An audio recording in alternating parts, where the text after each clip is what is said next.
Hello everyone, welcome to agri concept. तो आज अपन continue करने वाले हैं हमारा हरियाणा एडयू मेंस के लिए जो आपका इकोलॉजी और एनवायरनमेंट का जो पोर्शन था उसका हमने ऑलरेडी 4 टॉपिक कर चुके हैं और इसके 2 सेशन हो चुके हैं। तो अगर आप लोगों ने उन सेशन को नहीं देखा तो पहले आप उन सेशन को देखिए। जो आपको एक जो पहला सेशन है वो आपको वीडियो सेक्शन में मिलेगा, और जो सेकंड सेक्शन है वो आपको जो लाइव वाला जो सेक्शन है इसी चैनल पे वहाँ पे आपको मिल जाएगा। और इसका मैं एक प्लेलिस्ट बना दूंगा ताकि आपको दोनों सेशन वहाँ पे मिल जाए। और ये हमारा सेशन नंबर 3 रहने वाला, लेक्चर नंबर 3, जिसके अंदर हम एनवायरमेंटल पोल्यूशन और एसोसिएटेड हजार्ड्स जो है उसके बारे में अपन बात करने वाले हैं। तो आपको इसके साथ साथ आंसर राइटिंग का भी एक तरीके से नोट्स है, काफ़ी शॉर्ट में रहने वाले हैं कि जैसा आपके पास अगर क्वेश्चन आता है अब वैसा का वैसा ही अगर आंसर में लिख देंगे तो आपको अच्छे मार्क्स यहाँ पे गेन कर पाएंगे। और ये हरियाणा से रिलेटेड भी मैंने इसमें डाटा डाला है, क्योंकि आप हरियाणा का एग्जाम दे रहे हैं तो आप अगर हरियाणा का रिलेटेड अगर डाटा डालते हैं तो it will be beneficial for you. तो सबसे पहले अपन बात करते हैं कि एनवायरमेंटल पोल्यूशन होती क्या है। तो यहाँ पे मैंने डेफिनेशन नहीं दी है, लेकिन आपको पता है कि मोस्टली आप सभी को पता है कि पोल्यूशन क्या होता है। कोई भी जो हार्मफुल इफेक्ट होता है किसी भी चीज़ का, जब उसका एक्सिस अमाउंट में हम कोई चीज़ डालते हैं तो उसको एनवायरमेंटल पोल्यूशन हम बोलते हैं, जो कि हमारे ओवरऑल एनवायरमेंट को जो पोल्यूशन है, जो पोल्यूट करता है, उसको अपन एनवायरमेंटल पोल्यूशन बोलते हैं। ये एसोसिएट हजार्ड्स हो सकते हैं, कोई भी जो नुकसान हमारे यहाँ पे करते हैं, जो एक तरीके से मिक्सचर ऑफ गैसेस हम बोल सकते हैं। तो टाइप ऑफ पोल्यूशन हम इसमें पढ़ने वाले हैं, तो वही हम एनवायरमेंट पोल्यूशन को बोलते हैं। तो यहाँ पे एक छोटी सी आपको डेफिनेशन देने की, व्हाट इज एनवायरमेंट पोल्यूशन। तो एनवायरमेंट पोल्यूशन क्या होता है उसके बारे में आप थोड़ा सा बताएंगे। उसके बाद में जो टाइप ऑफ एनवायरमेंट पोल्यूशन पे आप यहाँ पे स्टार्ट करेंगे। तो सबसे पहले अपन environment pollution, type of environment pollution की बात करते हैं जो एग्रीकल्चर से रिलेवेंट है। तो इसके अंदर अपन बात करते हैं तो सबसे पहले जो आता है वो आपका एयर पोल्यूशन आता है। तो एयर पोल्यूशन में आपके जो मेजर सोर्सेज है हरियाणा के अंदर, अपन खासतौर से बात करें कि एयर पोल्यूशन के जो सोर्सेज है वो क्या क्या रहने वाले हैं। तो यहाँ पे सबसे पहले है स्टेबल बर्निंग। आप सभी को पता है जब राइस की हार्वेस्टिंग हो जाती है सितंबर अक्टूबर में या कई कई नवंबर तक चलती है, तो उसके बाद में जो स्टबल वहाँ पे बचता है जो कि 5 से 10 सेंटीमीटर का होता है, रिमेनिंग जो ऊपर से उसको काटा जाता है जब राइस की हार्वेस्टिंग की जाती है। तो ये अक्टूबर नवंबर में क्या किया जाता है, फार्मर्स के द्वारा इसको जला दिया जाता है, जिससे कि आपस में काफ़ी सारी स्मोक निकलती है। और ये इसका जो है एक तरीके से पोल्यूशन का, एयर पोल्यूशन का मेजर रीजन होता है हरियाणा और आसपास के जितने भी स्टेट है, जैसे दिल्ली हुआ, पंजाब हुआ, वहाँ के स्टेट में। और ये जो होता है ये आपका जो स्टेबल बर्निंग है, ये आपका 12,000 ब्रिक्स नाइल्स के इक्वल्स होता है। मतलब कि 12,000 जो ईंट के भट्टे आपके होते हैं जिसमें से SO2 गैस निकलती है, उसके अंदर जो पोल्यूशन होता है उसके इक्वल्स टू आपके स्टेबल बर्निंग को बताया गया है। और इंडस्ट्रियल क्लस्टर्स भी जैसे कि है सोनीपत में है, पानीपत में है, फरीदाबाद में है, गुड़गांव में है, गुरुग्राम में। तो यहाँ पे काफ़ी सारी इंडस्ट्रीज है हरियाणा के अंदर, तो वहाँ से भी एयर पोल्यूशन, मतलब काफ़ी सारा धुआं वगैरह इन फैक्ट्रीज से निकलता है, इंडस्ट्री से निकलता है। तो ये भी एक मेजर रीज़न है आपका एयर पोल्यूशन का हरियाणा के अंदर। इसके बाद में अपन पोल्यूटेंट्स की बात कर लेते हैं, कौन कौन से पोल्यूटेंट्स है जो कि एयर पोल्यूशन में आते हैं। तो पार्टिकुलेट मैटर 2.5 है, पार्टिकुलेट मैटर 10 है, SO2 है, आपका सल्फर डाइऑक्साइड है, NO2 है, नाइट्रोजन डाइऑक्साइड है, ओजोन है, ब्लैक कार्बन है। तो ये सारे जो जितने भी सोर्सेज है ये आपकी पोल्यूशन के, एयर पोल्यूशन के यहाँ पे सोर्सेज रहने वाले हैं। इसके बाद में कंट्रीब्यूशन की बात करें तो हरियाणा आपका जो दिल्ली के अंदर विंटर के अंदर पार्टिकुलेट मैटर 2.5 जो आपका पोल्यूशन होता है उसके अंदर कितना कंट्रीब्यूट करता है, आपका 25 से 35% जो है आपका जो डाटा है 23-24 का, उसके अकॉर्डिंग यहाँ पे 25 से 35% जो है कंट्रीब्यूट करता है हरियाणा आपकी दिल्ली के विंटर जो पार्टिकुलेट मैटर 2.5 होता है, जो कि फार्म फायर से आता है, जो कि आपके खेतों में जो आग लगाते हैं, पराली जलाते हैं, वहाँ से जो आता है उसके अंदर 25 से 35% जो है कंट्रीब्यूट यहाँ पे करता है। तो एयर पोल्यूशन में आपको बस इतना लिखना है। इसके बारे में वाटर पोल्यूशन की अगर बात करें जो एग्रीकल्चर से रिलेटेड है, इसके अंदर सबसे पहले ये यमुना रिवर है। तो आपको पता है दिल्ली के अंदर यमुना रिवर की काफ़ी सारी कंट्रोवर्सी भी चलती है कि यमुना रिवर में अभी इतना पोल्यूशन आ रहा है, इंडस्ट्रीज ने अपना जो वाटर है रात में जो छोड़ देते हैं, जितना भी पोल्यूटेड वाटर है, जैसे कि यमुना का जो पानी है वो पूरा एक तरीके से फोम, जो वाटर का जो फोम होता है, जो सोप का साबुन जैसा, वो ऐसा नज़ारा उसमें देखने को मिल रहा है। और पोल्यूटेड वाटर है बिल्कुल भी, मतलब कि आप उसमें पीना तो दूर की बात, आप उसमें नहा भी नहीं सकते। तो यहाँ पे इन्होंने बताया कि हरियाणा के अंदर कौन कौन से एरिया में आता है। तो ये पानीपत सोनीपत जो डिस्ट्रिक्ट है, जो कि आपके दिल्ली से स्ट्रेच करते हैं, जो टच करते हैं, उसके बाद में क्या है कि ये पोल्यूटेड है पूरी तरीके से, यमुना वाला रिवर। घग्गर का भी जो है एरिया वो पोल्यूटेड है, और मरकांडा का भी है। ये वाला एरिया आपका वाटर पोल्यूशन से क्या कर रहा है, सफ़र कर रहा है। इसके बाद में ग्राउंड वाटर के अंदर जो पोल्यूशन होता है वो कब होता है, तो ग्राउंड वाटर का जो पोल्यूशन है जबकि जो 23 ब्लॉक्स है हरियाणा के अंदर, उनके जो नाइट्रेट जो लेवल है वो ग्रेटर देन 45 mg पर लीटर, मिलीग्राम पर लीटर से ज़्यादा है। तो 23 ब्लॉक्स हरियाणा के अंदर ऐसे हैं जिनका जो नाइट्रेट लेवल है ग्राउंड वाटर का वो ग्रेटर देन 45 मिलीग्राम पर लीटर है, जो कि एक काफ़ी आपको पोल्यूटेंट को जो है लेवल ऑफ पोल्यूशन को यहाँ पे काफ़ी दर्शाता है। और आर्सेनिक है जो साउथर्न जो डिस्ट्रिक्ट है, जो 7 ऐसे ज़िले हैं हरियाणा के जो साउथ के अंदर है, साउथ साइड में, हरियाणा के साउथ साइड में, मतलब इंडिया के साउथ साइड में, हरियाणा के साउथ साइड में। तो वहाँ पे आर्सेनिक का पोल्यूशन है। और फ्लोराइड का है जो 11 डिस्ट्रिक्ट ऐसे हैं जहाँ पे फ्लोराइड पोल्यूशन है। और ये किसके अकॉर्डिंग है? CGWB 2024 के अकॉर्डिंग ये बात कही गई है। तो हरियाणा के अंदर आपने वाटर पोल्यूशन का देख लिया, जिसके अंदर ग्राउंड वाटर का ये नाइट्रेट है, और जो कि 23 ब्लॉक्स में है। आर्सेनिक 7 साउथर्न डिस्ट्रिक्ट से है, फ्लोराइड 11 डिस्ट्रिक्ट्स के अंदर है। और एयर पोल्यूशन से रिलेटेड भी हमने यहाँ पे देख लिया। और सॉइल पोल्यूशन की अगर बात करते हैं तो यहाँ पे हैवी मेटल्स है, जैसे कि आपका कैडमियम हुआ, लेड हुआ और क्रोमियम हुआ। और ये सारी जो चीज़ें हैं, जैसे पेस्टिसाइडल रेजिड्यू है जो कि अबाव MRL है, और माइक्रोप्लास्टिक है इन प्री अर्बन एरियाज, जो प्री अर्बन एरियाज आपका है उसके अंदर माइक्रोप्लास्टिक वगैरह है। तो ये सारे सॉइल पोल्यूशन को आपको फेवर करते हैं। तो ये सारे जो रीजन है, ये सॉइल पोल्यूशन का रीजन है, जिसमें हैवी मेटल्स आपके आ जाएंगे। पेस्टिसाइड रेजिड्यू जो हम फार्मर्स जो यूज करते हैं, काफ़ी सारे पेस्टिसाइड यूज करते हैं या फर्टिलाइजर यूज करते हैं, इनके अंदर इनका जो रेजिड्यू जो आपका रह जाता है, तो वो आपके सॉइल पोल्यूशन में कंट्रीब्यूट करते हैं, जो कि आपका अबाव MRL रहता है। ठीक है, मैक्सिमम रेजिडुअल लिमिट, MRL का मतलब होता है मैक्सिमम रेजिडुअल लिमिट। और फिर आता है आपका माइक्रोप्लास्टिक है, जो कि प्री अर्बन एरियाज के अंदर ये देखने को मिलता है। तो ये टाइप्स ऑफ पोल्यूशन हमारा हो गया। तो सबसे पहले अगर आपके पास क्वेश्चन आता है what is environment pollution and describe the types of environment pollution, तो आपके अंदर डिस्क्राइब में साथ कर देंगे कि एयर पोल्यूशन क्या होता है, वाटर पोल्यूशन क्या होता है, और सोइल पोल्यूशन क्या होता है। उसके साथ में अपने हरियाणा का यहाँ पे अपना पूरा डाटा यहाँ पे अगर दे देंगे तो इट विल आपको बहुत अच्छे मार्क्स मिलने वाले हैं। इसके बाद में अगर आपको साथ में अगर उसी क्वेश्चन में अगर आपको पूछता है, या सब पार्ट में, उसी क्वेश्चन के सब पार्ट में आपको पूछता है कि हजार्ड्स जो है क्रॉप्स से रिलेटेड कौन से हैं पोल्यूशन से, तो वहाँ पे अपन देखेंगे तो कौन कौन से हजार्ड्स यहाँ पे रहने वाले हैं।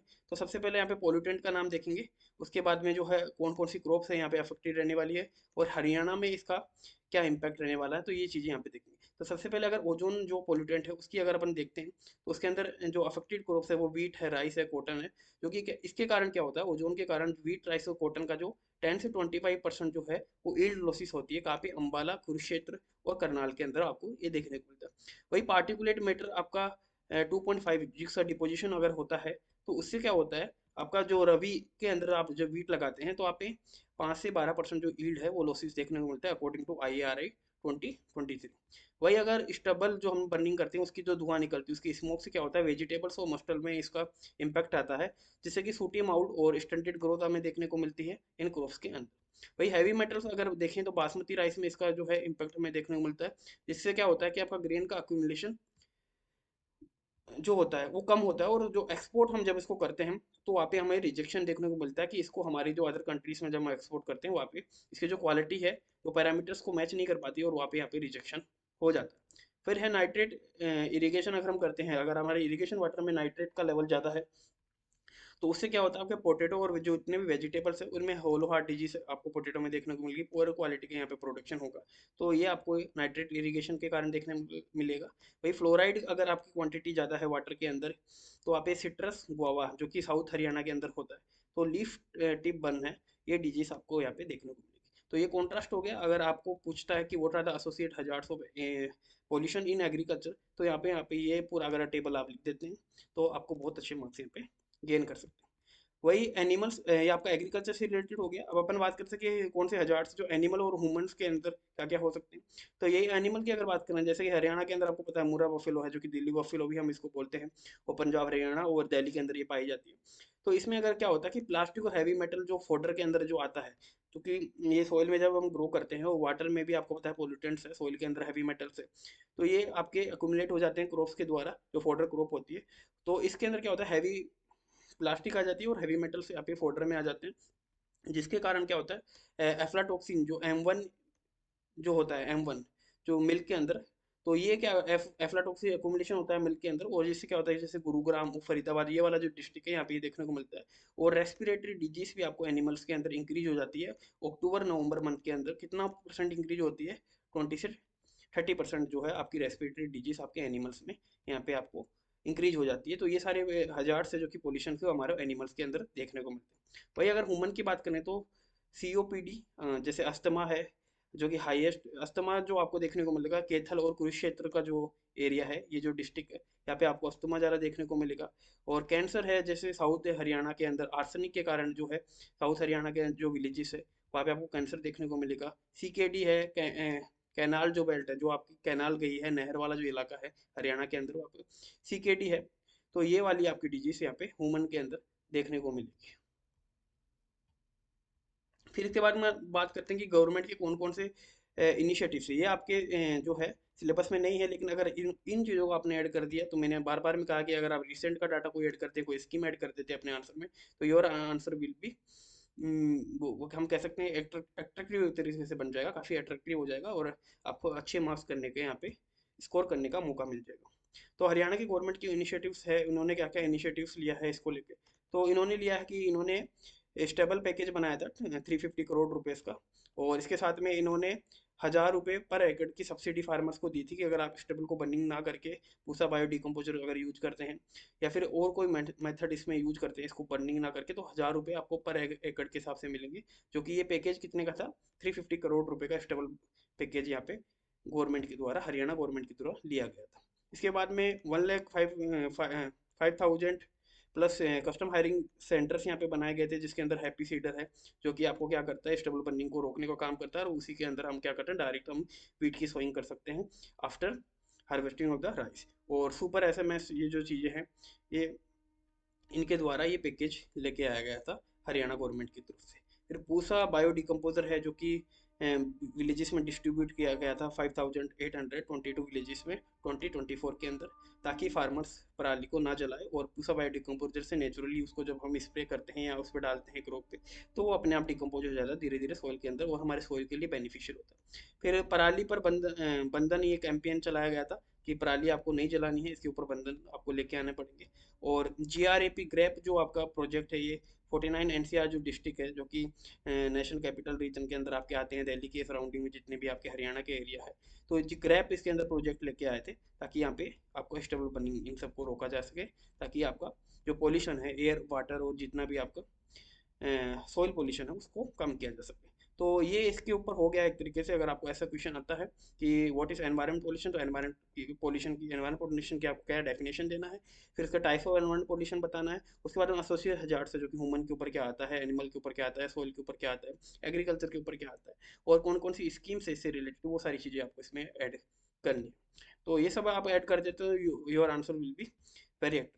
इसके बाद में जो नेक्स्ट टॉपिक है, टॉपिक नंबर 6 यहाँ पे दे रखा है, क्लाइमेट चेंज क्या होता है, और इंटरनेशनल कन्वेंशंस कौन से हैं, और ग्लोबल इनिशिएटिव्स क्या है क्लाइमेट चेंज को लेकर, हमने क्या क्या इनिशिएटिव्स लिए हैं, और कौन कौन सी जो हमारी कॉन्फ्रेंस वगैरह हुई है, कौन कौन से जो ऑर्गेनाइजेशंस है इस चीज़ को लेकर, उन सब के बारे में यहाँ पे अपन बात करने वाले हैं। तो सबसे पहले आपको बता दूं कि क्लाइमेट चेंज क्या होता है। आप सभी को पता है कि नॉर्मल जो क्लाइमेटिक एक्टिविटीज़ है, उसके अंदर कोई अगर चेंज आता है, जैसे आपका एवरेज टेम्परेचर जो इंक्रीज हो रहा है, वो 0.5 से लेकर 1 तक चला जाता है, या 1.5 डिग्री सेल्सियस तक चला जाता है लॉन्ग रेंज के अंदर, तो it is sine of the climate change.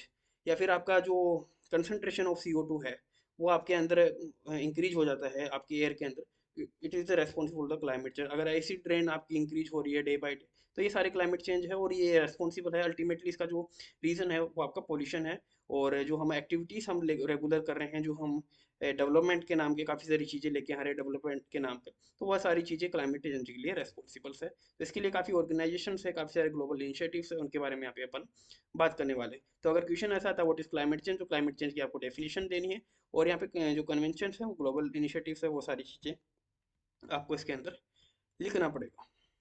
इसके बारे में अगर बात करते हैं कि मेजर इंटरनेशनल कन्वेंशंस कौन कौन से हैं आपके, तो यहाँ पे मेजर इंटरनेशनल कन्वेंशंस की अगर बात करें, तो कन्वेंशन यहाँ पे दे रखा है, फिर इसके बाद में कौन सी ईयर में आया था, की पॉइंट्स इसके क्या थे, और इंडिया और हरियाणा के अंदर कहाँ पे ये आया था और कब स्टार्ट हुआ था। तो इसके अंदर सबसे पहले बात करते हैं UNFCCC। तो ये 1992 में आया था, और इसका जो की पॉइंट था वो फ्रेमवर्क था, और ये HAPA सॉरी HAPSACC 2021 के अंदर ये आपका लॉन्च हुआ था। सॉरी, लॉन्च नहीं हुआ था ये, मतलब कि इसको इंडिया के अंदर इंक्लूड किया गया था। फिर आपका कोयोटो प्रोटोकॉल जो कि 1997 में आया था, जिसका ये जो की पॉइंट क्या था, तो बाइंडिंग फॉर एनेक्स, जो एनेक्सर 1 था उसके अंदर बाइंडिंग की गई थी, और इंडिया नॉन एनेक्सर 1 के अंदर आपका इसके अंदर इंक्लूड था। वही पेरिस एग्रीमेंट है जो आपका 2015 में आया था, और इसका जो की पॉइंट था आपका जो एनडीसी है, जो कि आपका 2 < 2 डिग्री सेल्सियस इसको करना था, जो आपका टेम्परेचर जो इंक्रीज हो रहा है, और इसके अंदर 45% इमिशन इंटेंसिटी कट बाई 2030। तो इंडिया ने क्या टारगेट रखा था कि हमारा जो इमिशन, हम जो पॉल्यूशन का इमिशन कर रहे हैं, जितना भी धुआं वगैरह का, स्मोक का, उसको हम 45% कमीशन, इसको क्या करेंगे, कम कर देंगे बाई 2030 के आसपास में। फिर मॉनिटरियल जिसको हम किगाली प्रोजेक्ट भी हम बोलते हैं, तो ये 2016 में आपका आया था, और S C F face down के लिए, मतलब कि hydrogen, sorry, S C F flora, जो हमारा सी एफ सी वाला जो है, इसको कम करने के लिए क्या था, फेस डाउन करने के लिए एस सी एफ को। और इंडिया में ये शायद इंडिया स्टार्ट, ये छोड़ देना एक बार, शायद मेरे को डाउट लग रहा है यहाँ पे कुछ टाइपिंग मिस्टेक हुई है। तो यहाँ तक इसको देखना कि मॉन्ट्रियल जो है क्यों आया था, आपका S C F face down के लिए आया था। लेस ग्लो पैक्ट है जो कि 2021 में आया था, और फेस डाउन कोल कोल जो आपके लिए बर्निंग वगैरह हो रही है उसको कम करने के लिए यहाँ पे आया था। और इंडिया नेट जीरो, यहाँ पे इंडिया ने टारगेट रखा था कि हम नेट जीरो इमिशन करेंगे 2070 तक। फिर यूएई कॉन्सेंसिस आया था आपका कोप, जिसको 28 भी अपन बोलते हैं, जो कि 23 में आया था, और ट्रिपल रिन्यूअल यहाँ पे बात हुई थी कि हम ट्रिपल रिन्यूअल करेंगे, और हरियाणा मिशन लाइफ भी इसी से कनेक्टेड है। तो ये सारे आपके जो टेबल्स है इसी से रिलेटेड है। तो आप ये देख सकते हैं कि कौन से कन्वेंशंस है, यूएनसीसीएफ है, कोयोटो है, पेरिस एग्रीमेंट है, मॉन्ट्रियल है, और ग्लासगो पैक्ट है, यूएई कॉन्सिक्वेंसेस है, वो कोप 29, इसको हम बाकू बोलते हैं ये। फिर ग्लोबल इनिशिएटिव्स हमने कौन कौन से लिए हैं इस चीज़ को रोकने के लिए, तो यहाँ पे हैं कोरोनिविया जॉइंट वर्क ऑन एग्रीकल्चर, जिसको हम बोल सकते हैं KJWA, और 4/1000 सोइल कार्बन, ये एक मिनट रखिए क्या है ये? इसको मेरे को नहीं आया, इसको छोड़ना है एक बार। और फिर आपका इनिशिएटिव लिया गया था, जो कि ग्लोबल मीथेन प्लेज लिया था, जो कि 30% हम 2030 तक इसको क्या करेंगे, मीथेन का जो इमिशन है उसको हम कम करने वाले हैं। फिर है UN decade of on ecosystem restoration, तो यहाँ पे यूएन डिकेड और इकोसिस्टम रिस्टोरेशन, जितना भी हमारा इकोसिस्टम है उसको रिस्टोरेशन करने के लिए, तो यूएन का डिकेड यहाँ पे ग्लोबल इनिशिएटिव यहाँ पे लिया गया था। इसके बाद में हरियाणा स्पेसिफिक एक्शंस है, वो कौन कौन से हैं, तो हरियाणा स्पेसिफिक एक्शंस की अगर बात करें तो यहाँ पे सोलर पॉलिसी 2024 आई थी, जिसमें कि है बार 6000 मेगावाट के जो हमारे सोलर है, उम, जो सोलर एनर्जी है, इतनी हम जनरेट करने की बात कही थी 2030 तक। फिर क्रॉप डाइवर्सिफिकेशन, जिसके अंदर हमने 1.5 लाख जो हेक्टर जो पैडी जिस एरिया में हो रही है उसको शिफ्ट करने के लिए हमने यहाँ पे एक्शन लिया था कि यहाँ पे हम दूसरी क्रॉप लगाएंगे, पैडी ना लगाएंगे, जिससे कि हमारा मीथेन इमिशन कम होगा, और साथ में जो हमारा वाटर का जो लॉसिस है वो हमारा कम होगा। फिर माइक्रो इरिगेशन, यहाँ पे हरियाणा से एक्शन लिया गया था, जिसकी 9 लाख हेक्टेयर एरिया में 2027 तक ये माइक्रो इरिगेशन को इंक्रीज करने का यहाँ पे टारगेट रखा गया था। फिर 500 क्लाइमेट रिजाइलेंस जो विलेज है वो बनाने की यहाँ पे बात हुई थी, और रिन्यूएबल कैपेसिटी है नवंबर 25 तक, जो कि हमारे रिन्यूएबल एनर्जी जो जनरेट कर रहे हैं उसकी जो कैपेसिटी इन्होंने बढ़ाने की बात की थी, 3200 तक इन्होंने बढ़ाने की यहाँ पे बात की थी। तो ये हरियाणा स्पेसिफिक एक्शन से हो जाएंगे, ग्लोबल इनिशिएटिव्स यहाँ पे हमने कौन से लिए हैं इसको लेके, और यहाँ पे कन्वेंशंस हमारे कौन कौन से रह जाएंगे। तो ये क्लाइमेट चेंज के लिए ये सारी चीज़ें रहेगी। अब अपन क्वेश्चंस डिस्कस करेंगे कि इस चीज़ से रिलेटेड कौन से क्वेश्चंस यहाँ पे हरियाणा से रिलेटेड बन सकते हैं। तो हरियाणा से रिलेटेड अपन देखें तो ये मार्क्स को एक बार इंक्लूड करिएगा, ये सारे 10 मार्क्स के ही क्वेश्चन है, इसमें थोड़ा गड़बड़ है। तो पहला क्वेश्चन अगर ऐसा आ सकता है कि impact of stable burning on crop and health, उसके साथ में आपको बताना है इफेक्टिवनेस ऑफ हरियाणा मेजर्स। तो इम्पैक्ट, स्टेबल बर्निंग का जो इम्पैक्ट है वो क्रॉप और हेल्थ के, हमारी क्रॉप के ऊपर और साथ में ह्यूमन हेल्थ के ऊपर क्या फ़र्क पड़ रहा है इसका, और साथ में एनिमल हेल्थ का वो बताना है, इसके इम्पैक्ट बताने हैं, और साथ में जो हरियाणा ने जो मेजर्स लिए हैं वो कितने इफेक्टिव रहे हैं इस चीज़ को लेकर, स्टेबल बर्निंग को लेकर। तो पहला आंसर आप इसको राइटिंग करिएगा। सेकंड है जो ground water contamination and basmati export remedial measures. तो ग्राउंड वाटर कंटामिनेशन जो आपका हो रहा है, जिससे बासमती राइस के अंदर आपके जो इतने भी हार्मफुल, जैसे कैडमियम हुआ, तो लेड हुआ, ये सारी इसका जो कंटामिनेशन है वो ज़्यादा हो रहा है, और जिससे इसका एक्सपोर्ट है वो आपका रिजेक्ट होता जा रहा है। तो ये इसके अंदर क्यों है, इसका कारण क्या है, और साथ में इसका रेमेडियल मेजर्स है कि भाई हम इसको कैसे हम रिमेडियल कर सकते हैं, कैसे कम किया जा सकता है, ताकि हमारा ये जो रिजेक्शन है और ये कंटामिनेशन जो हो रहा है हैवी मेटल्स का, उसको हम कर सकें, कम कर सकें। फिर जो फोर्थ क्वेश्चन है, यहाँ पे शॉर्ट नोट आपको लिखना है किसी भी टू पे, जैसे पूसा डिकम्पोजर है या फिर KGW है और लॉस एंड डैमेज जो फंड आया था, तो उसके ऊपर आपको टू शॉर्ट नोट्स लिखना है किसी भी ऊपर, या तो पूसा डिकम्पोजर या KGW है, या फिर इसके साथ में आप लॉस एंड डैमेज फंड के ऊपर भी आप शॉर्ट नोट लिख सकते हैं। इसके बाद में एक और है climate change biggest threat of Haryana agriculture, इसके ऊपर आप डिस्कस करिए। तो ये काफ़ी आपके जो है आंसर राइटिंग कैपेसिटी को बताएगा कि आप कितना अच्छा यहाँ पे लिख सकते हैं। तो यहाँ पे climate change biggest threat for to Haryana agriculture, ये कितना मतलब कि एक तरीके से भयानक कह सकते हैं कि थ्रेट है एक तरीके से, तो डर है एक तरीके से, तो उसको ऊपर डिस्कस करना है कि क्लाइमेट चेंज हरियाणा के लिए क्या कर सकता है। तो आपके क्रॉप प्रोडक्शन को कम करेगा, वो सारी चीज़ें बतानी है, क्या इम्पैक्ट आ रहा है क्लाइमेट चेंज का आपके एग्रीकल्चर से रिलेटेड, और हरियाणा में इसका प्रोडक्शन कितना कम हो सकता है, इसका एरिया कितना डिक्रीज हो सकता है, वो सारी चीज़ें आपको लिखनी है। क्योंकि रिवीजन वन लाइनर हरियाणा से बात करते हैं, ये चीज़ें आप अपने आंसर में ऐड करेंगे तो you will be get surely a benefit. तो यहाँ पे देखते हैं कि हाईएस्ट स्ट्रबल बर्निंग है 2024 के अकॉर्डिंग देखते हैं, तो सबसे ज़्यादा कैथल, फिर कुरुक्षेत्र, फिर करनाल, फिर अम्बाला और फिर फतेहाबाद के अंदर ये हाईएस्ट स्ट्रबल बर्निंग आपको देखने को मिलेगी। उसके बाद में आर्सेनिक डिस्ट्रिक्ट है, वो फतेहाबाद, सिरसा और हिसार को बोला जाता है। और रिन्यूएबल कैपेसिटी नवंबर 25 तक आपका कितना हो जाएगा, 3200 मेगावाट तक हो जाएगा। इरिगेशन 20 माइक्रो इरिगेशन की अगर बात करें तो 2025 तक आपका 4.8 लाख पर हेक्टर ये चीज़ें करने की बात कही गई थी। और पूसा डिकम्पोजर की अगर बात करते हैं, तो पूसा डिकम्पोजर आपका 2024 तक विलेजेस में 5,822 विलेज, मतलब 5,822 विलेजेस के अंदर ये पहुंच चुका है अभी तक। तो ये सारी चीज़ें आप ऐड कर सकते हैं अपने आंसर के अंदर हरियाणा से रिलेटेड, तो आपको एक अच्छे मार्क मिलने के चांसेस। तो ये हमारे दो टॉपिक हो गए हैं। तो अब कुल मिला के हमारे 6 लेक्चर हमने इस चीज़ के ऊपर कर लिए हैं। तो आई होप आपको समझ में आया होगा। चैनल पे नए हैं तो प्लीज़ सब्सक्राइब कीजिएगा, और आप हमारे हरियाणा एडीओ मेंस एग्जाम का जो टेलीग्राम चैनल है उसकी लिंक आपको डिस्क्रिप्शन में मिलेगी, साथ में कमेंट बॉक्स में, तो आप वहाँ से ज्वाइन कर सकते हैं। सारी इन्फॉर्मेशन वगैरह वो शायद आपको मिलते रहेंगी। तो मिलते हैं नेक्स्ट वीडियो में, तब तक के लिए थैंक यू।